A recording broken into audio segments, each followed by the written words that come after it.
Hi. If you're preparing for English speaking and writing tests, welcome.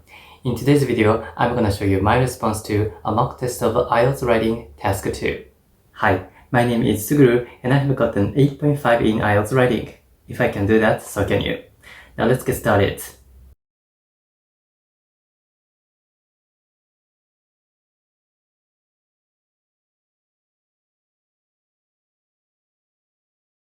Okay, so you're looking at the first body paragraph of my writing. I got this written in less than 40 minutes, so you might notice some mistakes. In this video, we are not going to look at the introduction and conclusion paragraphs, just the body paragraphs, okay? Alright, let's begin. One explanation for why some people in materially wealthy countries suffer from low weight is that they have aspirations for a slender body. In modern society, paper-thin fashion models walk on runways and strike a pose in magazines.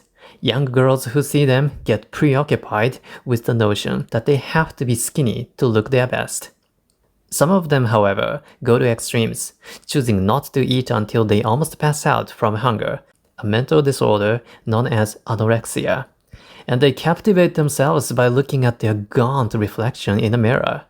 But this can be dangerous. Every year, several deaths attributable to anorexia are reported around the world. Okay, I don't see any grammar or spelling mistakes here.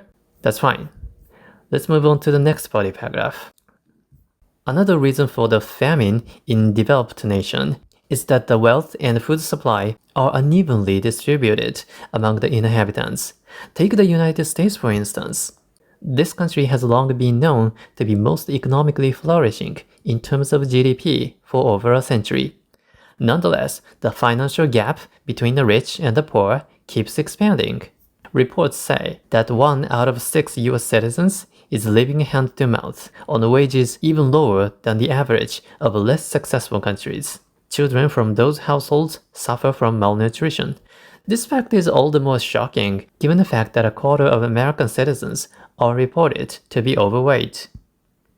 So I spotted one grammar mistake. Developed nation. This should be plural. Sorry about that.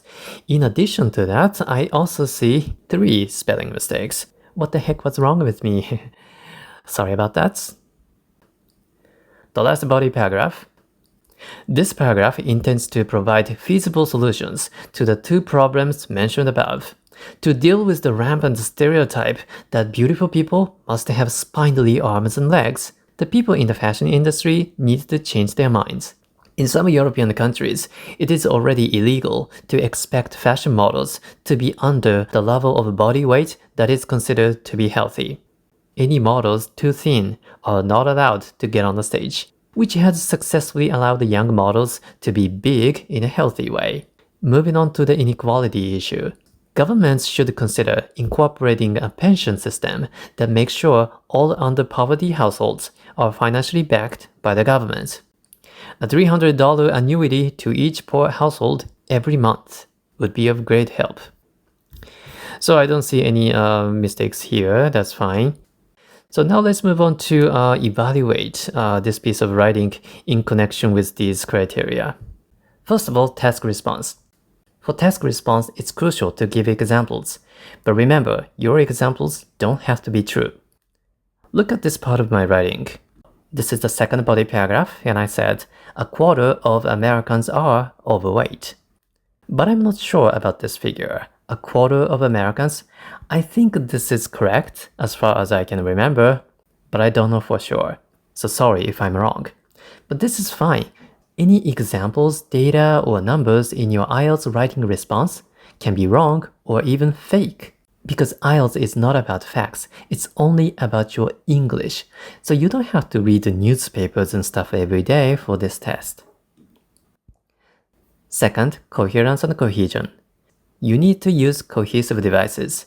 I use several cohesive devices for each essay, but I want to introduce to you this one today. Given the fact that blah blah blah. Given the fact that blah blah blah. Given the fact that means if you think about the fact that blah blah blah. If you think about the fact that blah blah blah. Let's consider this example sentence. It snowed here yesterday. This is surprising given the fact that this region is a semi-desert. It snowed here yesterday. This is surprising, given the fact that this region is a semi-desert. Moving on to lexical resource. To achieve a high score here, you should use an idiom. I'll introduce to you 2 useful idioms today. First, paper thin. Paper thin. What does it mean? It says it all. If something is paper thin, it's very thin or skinny like a piece of paper. Next, living hand to mouth. Living hand to mouth. If someone is living hand to mouth, it means they are living a poor life.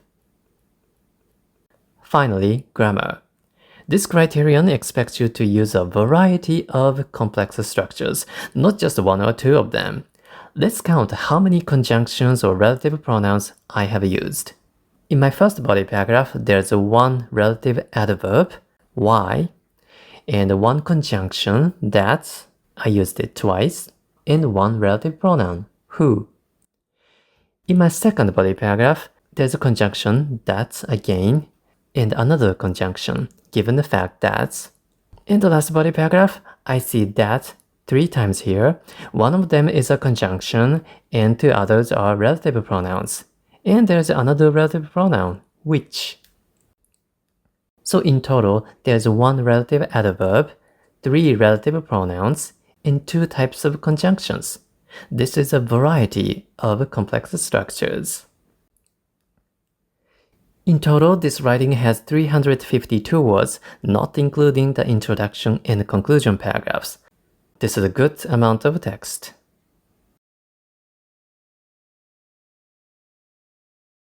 Alright, I hope you found this video useful. Leave a like, subscribe if you're new, and most importantly, let me wish you good luck on your test.